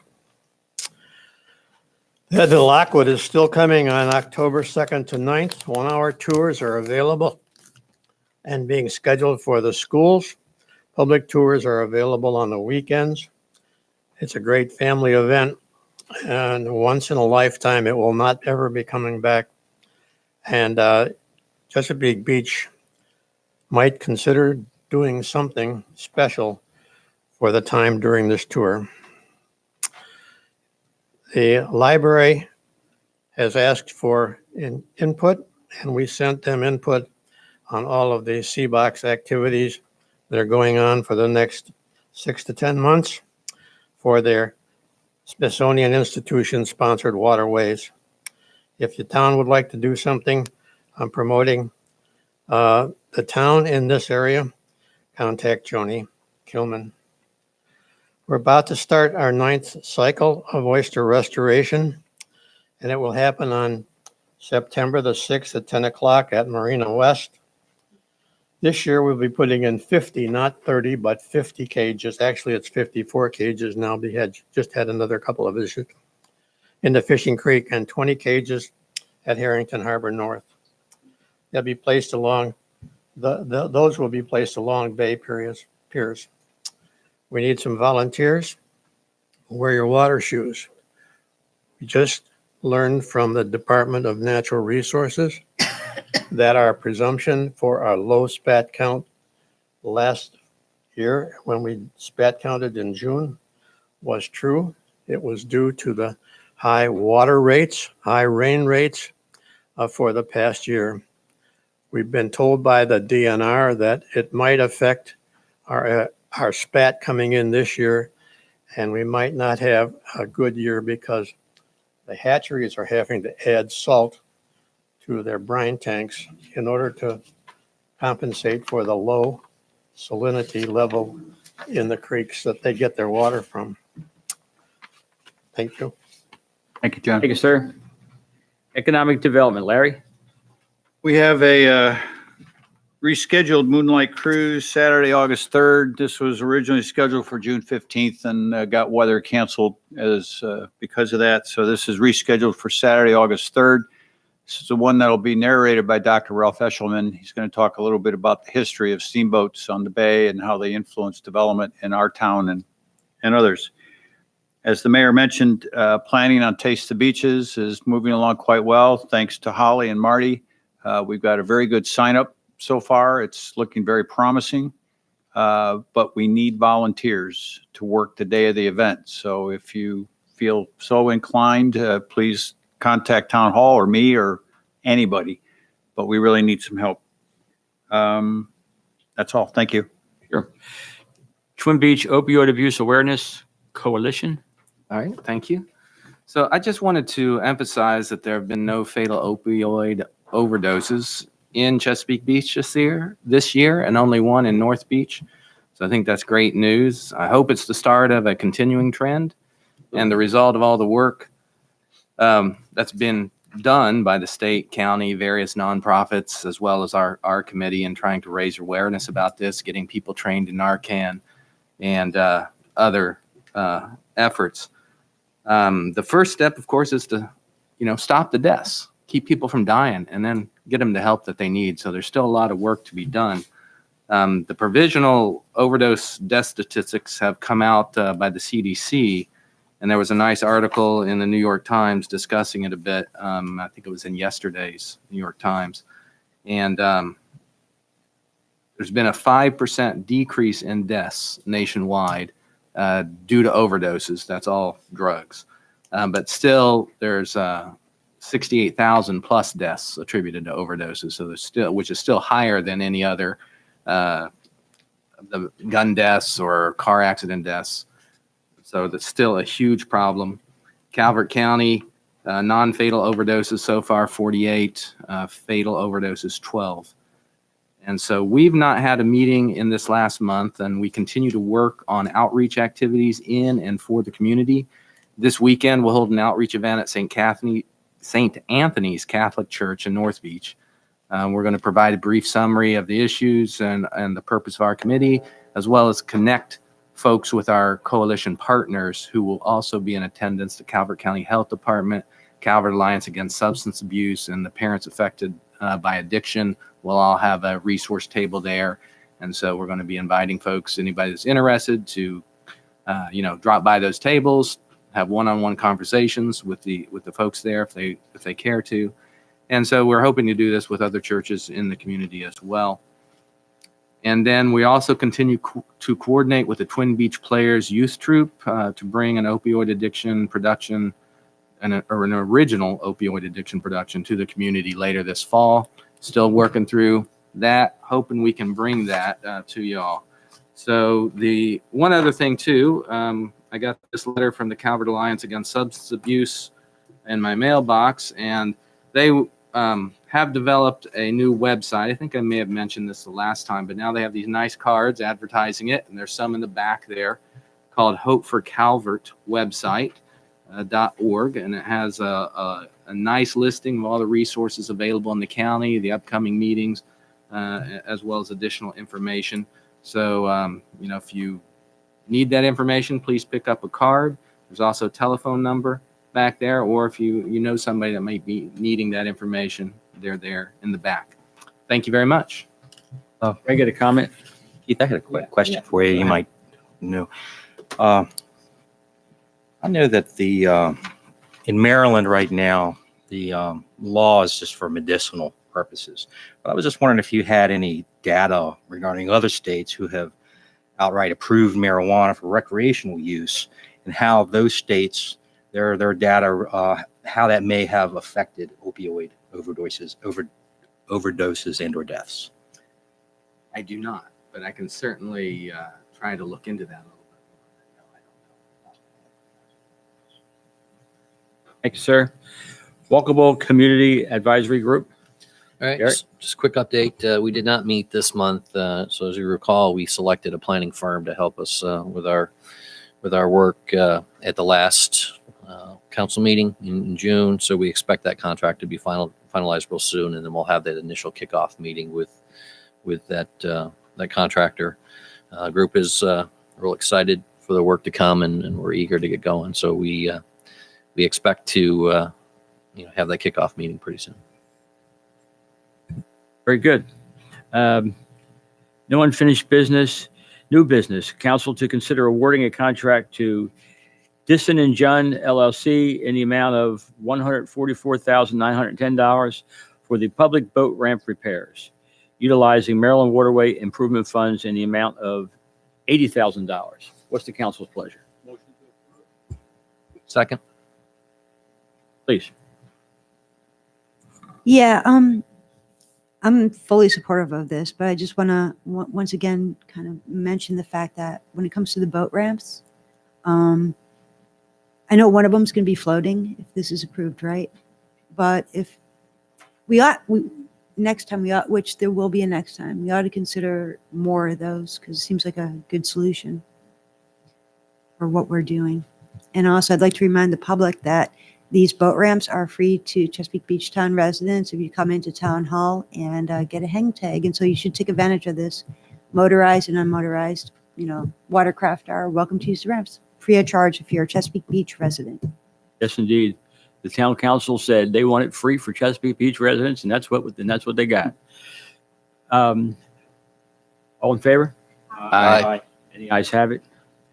Council to consider a water reclamation treatment plant sludge removal contract to Old Line Environmental Synagro for FY20, $122.50 wet ton. FY21, $126,000. Are these commas or periods here? Periods. They're all periods? Okay, $126.79 wet ton, and FY22, $133 $1,000.23 wet ton. What's the council's pleasure? Move to approve, comment.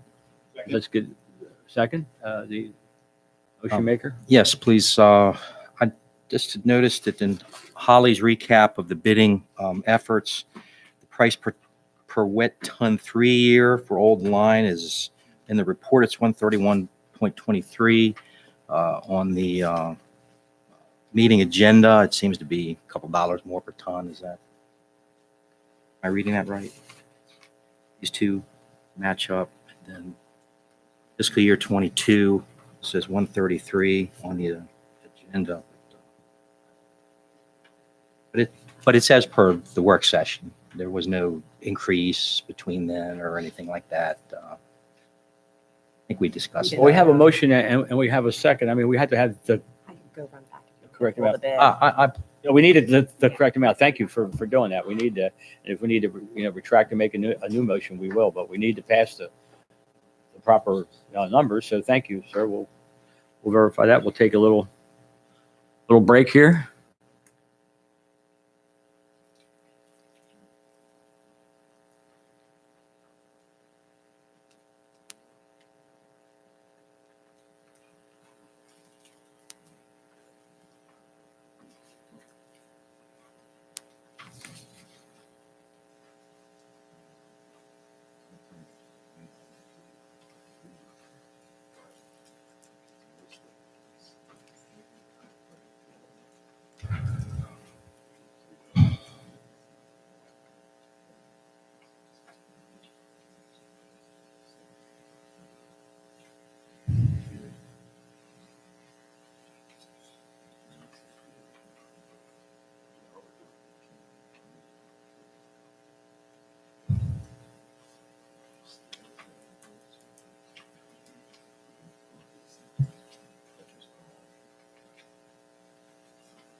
Line 23.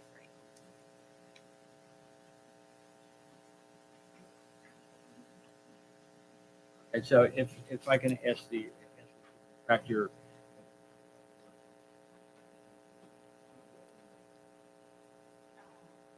Yeah, just retract it. I retract motion to approve.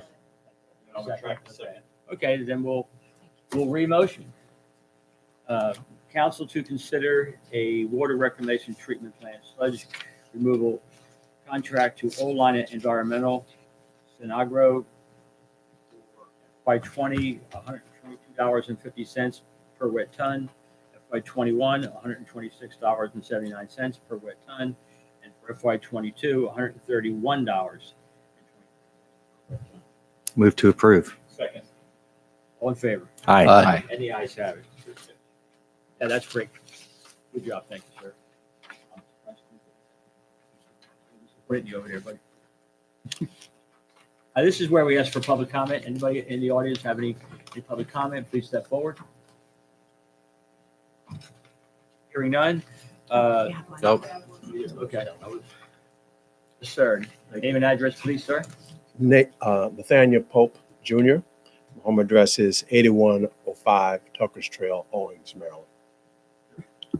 So good evening. Thank you, Mr. Mayor and Town Council members and Holly for inviting me here to provide me the opportunity to talk a little bit or speak about the planned emergency dredging supposedly for the creek. As I said before, my name is Nate Pope, and I'm the chairman and CEO of Chesapeake Wind Sail Cruises, which is located here in Chesapeake Beach. Our Chesapeake Beach is our first port of call for our outfit, and also it's the corporate headquarters for our corporation.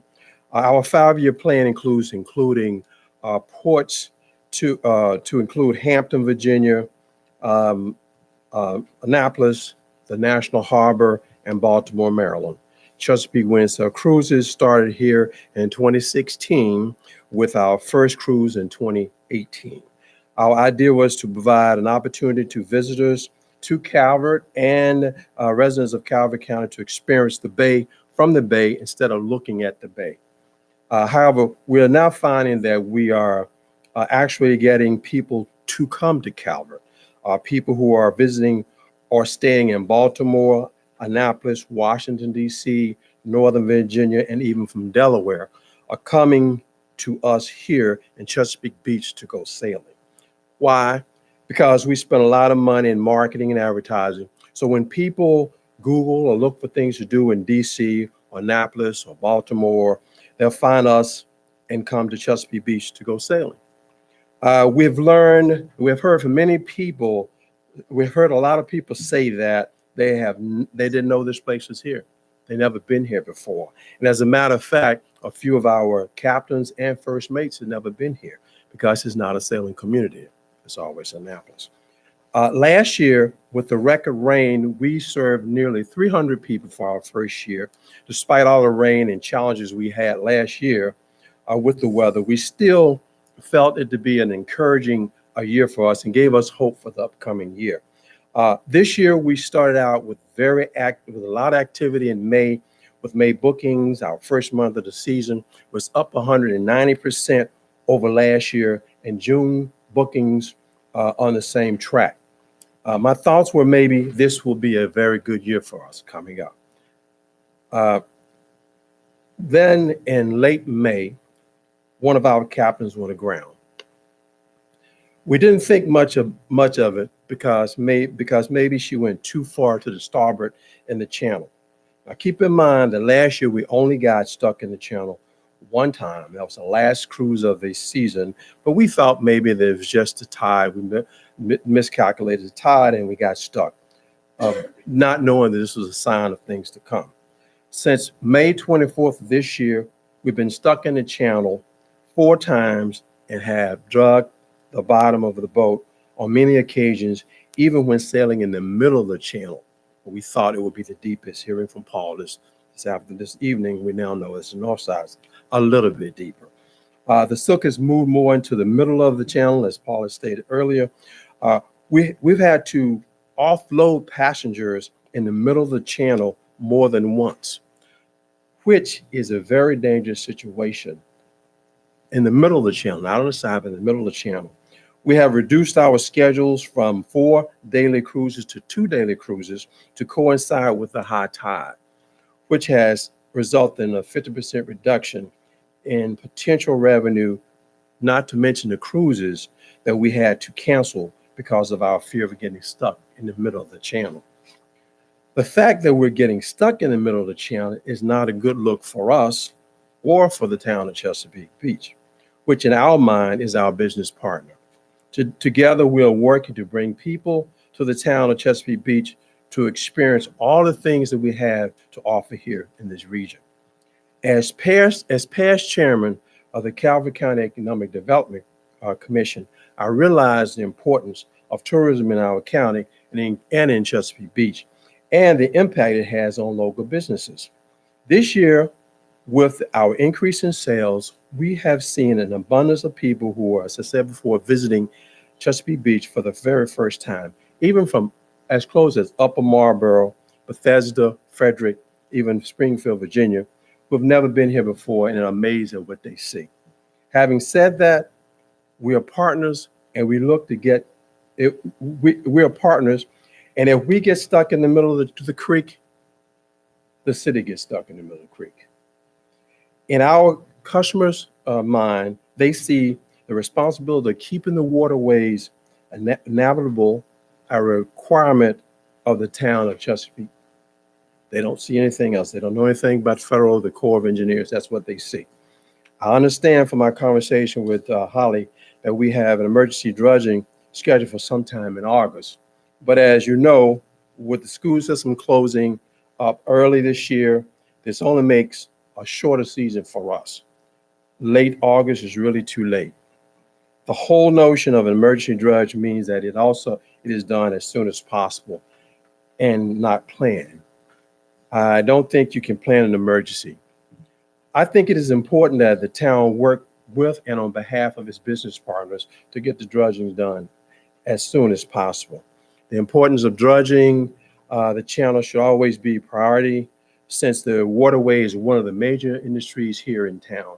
Having said that, and knowing that the channel needs to be dredged, and knowing that money was going to be presented in 2019 budget or whenever the money was in February, the idea of moving ahead and anticipating of the money arriving and getting all the ducks in a row would have been prudent and a good time saver, and maybe would have had the dredging done early in this month, in July.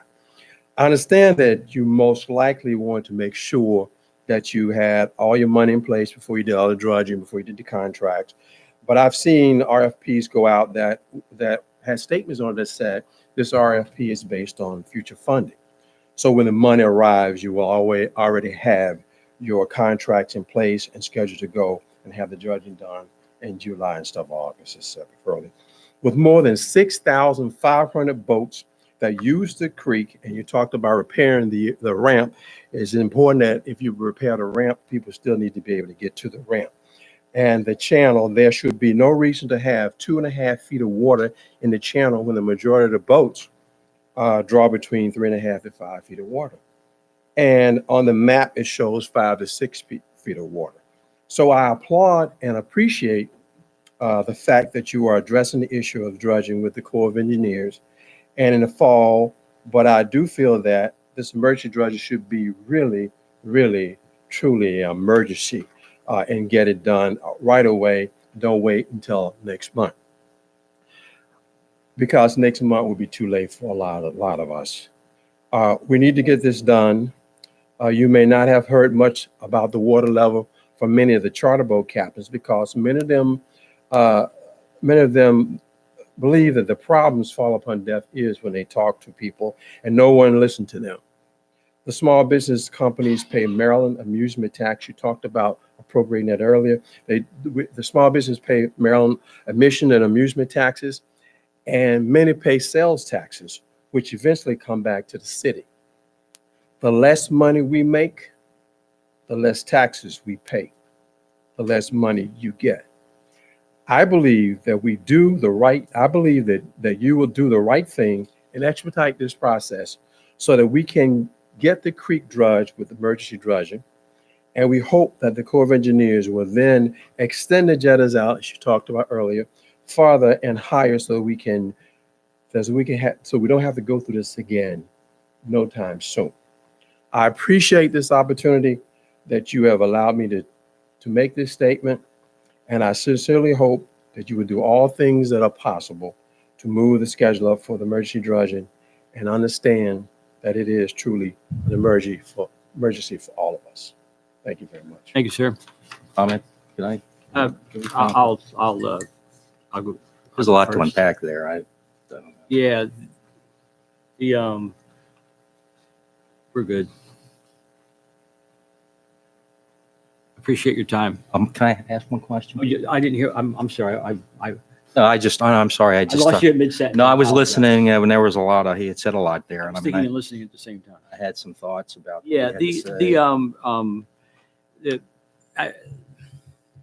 The state and the federal government are responsible for dredging that waterway, not the town. It is not the town's responsibility.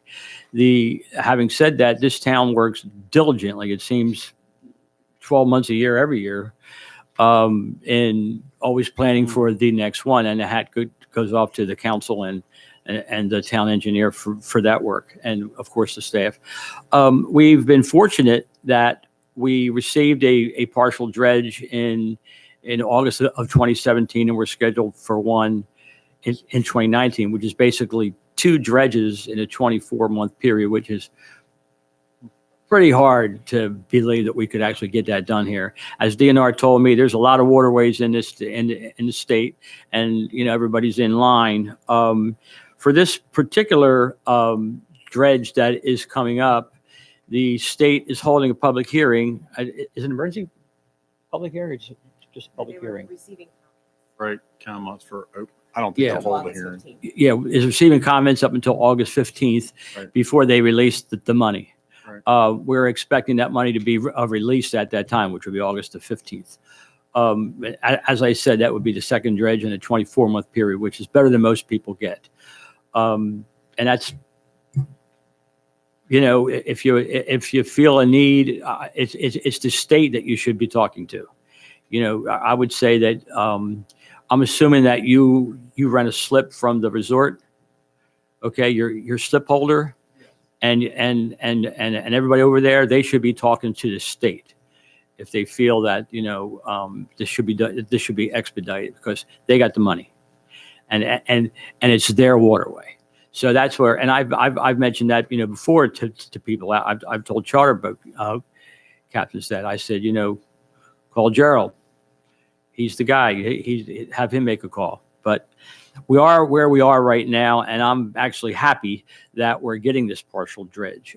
We do have a federal dredge in the wind. That's the real big one. Once again, there's a lot of, you know, pressure being made on, you know, various, you know, politicians. I don't think it's high on the president's list, but it is very high on our senators list, and I think and that's important. So having said all that, that's my comment on that. And if my colleague wishes to Brief to comment, make a comment. about the use, and sir, I appreciate you coming and speaking towards this. I believe since I've been sitting up here, you're the first person that's come from over there that has actually spoken towards there being a problem. But the town hall here is very aware, and I believe keeps their finger on the pulse 24 hours a year on a dredge out there. And it's difficult to manage. Possibly it just kind of quickly deteriorated out there. I don't really know, but I know the rod and reel facilities in flux right now with the construction. It has no bearing on your operation over there. And again, I don't profess to know anything about boating. I did have a conversation recently about somebody who did say that they ran aground. And they hit, and I know that happens. I don't really know what that means. I've never been on a boat when that happens. It sounds serious, but you mentioned that the average vessel down there is drawing between 3 and 5 feet, and that the maps show 5 feet, or 5 to 6 feet. And it kind of seems that if you're drawing 5 feet and the maps show 5 to 6 feet, 5 to 6 feet is what it's supposed to be. -6. Minus 6 feet. What we dredge to is -6. So the map shows 4 to 5 feet. That means it's Right. safe for all vehicles it's- drawing 4 to it's 5 about feet. 18 inches higher than is a workable daily, channel depth. The federal government will go to -8 because they know it's going to fill in. So they try to go a little further Right. to buy time. So Basically. the goal is to, where the channel is to be more or less, and ideally 6 feet less than the draw. Basically, that the map shows. Has been the point where the state said they would fund. They won't fund to go down to -8. That's a federal decision. So we can only really get money to go to -6. And in the past years, I mean, I've been involved with these for many years. We were getting 4 to 5 and sometimes even 6 years on each dredge. That's just not happening anymore. We're not even making 2 years now. So, it's just back to Dr. Bernard. It's just, it's almost like you're going to be continually dredging at this point, the way things are going. So on the maps that he's referring to, then if it says 5 to 6 feet, the target is about 6 feet less than Target's that. -6. Yeah. The target, and we're at 4, 4.5. Okay. Okay. And I wanted to mention that we'd had hosted some travel writers from Cleveland here, the Twin Beach area, quite recently, and hopefully you'll have some patrons from Cleveland. So thank you for your comments. Is there any? You can. It would be my job to say that. Thank you. I understand that, as I said before, I understand the connection and the responsibility that the city has in terms of with the state and the feds. From our point of view, as I said before, we look at it as being our business partners. So if you can advocate on our part, on our behalf, and say to the state to help push that that button to also push the feds, we greatly appreciate it.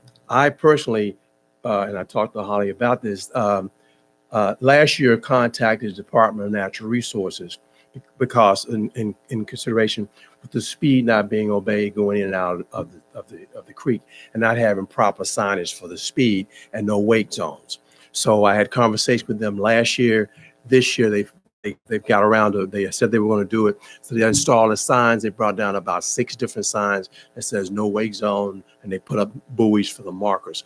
But yes, so I've been putting pressure on the Department of Natural Resources, but it's always helpful that 1, 2 people talking, but when they know that the city's behind us because we are helping to bring things to the table, it's a plus for us. And we do. I mean, we do. Paul's full-time on them. Right. All right. Thank you. Thank you, sir. Any other public comment? State your name and address, please, sir. Good evening, Joe Johnson, Windward Key. I'm just going to add to this. When I moved here 19 years ago, it took a really heavy rain to see the mud coming out of the creek. It flows out and it's almost like a mushroom cloud. It just starts building and going out and going around, okay? It's getting worse and worse and worse. Light rain now, and you get it. I don't know if it's all that bare land up there by Cox Road. I don't know where all this soil is coming from, but it's possible we have some serious runoff problems that could be addressed by the town. Thank you. Thank you, sir. Any other public comment? Hearing none, council lightning round. I'll start with the vice president. I'd just like to thank you all for coming. I've heard your dredging complaints, and you can see that we're working our best towards it, and we'll continue to do so. It's a conversation that occurs constantly. Other than that, I wish you all a great rest of the summer and see you in September. Thank you. That was a song back in our day. Sir. Just to echo that, as you probably know right now, we are not scheduled to have any work sessions or council meeting in August. So enjoy your August and don't forget about Taste the Beaches, Saturday, September 14th. Indeed. Mr. Gregg. Yeah, I just wanted to comment that last night I was helping some colleagues raise the barn quilt square that went up on the old Weems barn. That you'll see that it's prominently displayed on Route 4 near Brooms Island Road. It looks fantastic. There are a lot of hands that touched that quilt square and all the quilt squares, frankly. I know, and some of you know that we've got 2 of the pilot quilt squares here in our town at the Railway Museum and over at Fishing Creek. But those, that one there on Route 4 is going to touch innumerable people for years to come. And we're anxiously awaiting for the county to print the brochure for the Quilt Square tour so that will attract people here to come here and follow that trail, increase tourism. And it's a nice addition to the county fabric. So I hope everybody has a wonderful summer. Thank you. Thank you all for coming out. And I just want to say, do be careful if you're outdoors this weekend. It's supposed to be even hotter than it was today. So take care. Possible. Yeah, and to add on to that, one way to stay cool is to go visit our water park. So enjoy the rest of the summer and stay safe. Is there a motion to adjourn? Move to adjourn. All in favor? Aye. And the ayes have it. Drive home safely. Thank God for air conditioning. Well, I have. If you have a free lunch sometime, give me a call. I will.